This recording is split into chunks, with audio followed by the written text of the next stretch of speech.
Ես այդ վարկածին անկեղծ ասած չեմ հավատում, որ այսպես ասած կա խորամանկ պլան, որ Նիկոլենք այս ժամանակը ձգում է, գուցե նաև որպեսզի ավելի լավ պաշտպանությունը պատրաստեն եւ այլն։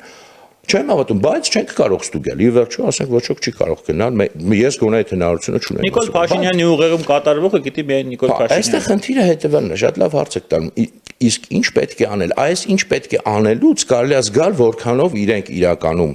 խորամանկ պլան ունեն եւ որքանով իրականում անկեղծ են։ Որտեւ ինչ պետք է անել է իրական շատ པարզ է եւ այսօր չպետք է սկսվի։ Ես նաեւ մի քիչ բան եմ լենում, որ ասում են այսօր ինչ կար անի։ Այսօր չէ։ Պատերազմի ավարտից նոյեմբերի 9-ից արդեն անցել է 3.5 տարի եւ այդ 3.5 տարվա մեջ, որը ես օրինակ, եթե ինձ հասնեիք այն ժամանակ, ես կասեի մենք այդ մեզ այդքան ժամանակ տրված չի մինչեւ հաջորդ սրացում, բայց պարզվեց, որ տրվել է, որովհետեւ միջազգային իրավիճակ, Ուկրաինայի պատերազմ եւ այլն, այդ ժամանակը մեզ համար ստեղծեցին համեմատաբար այսքանի կայուն եւ խաղաղ ինչքանի ունեցել են,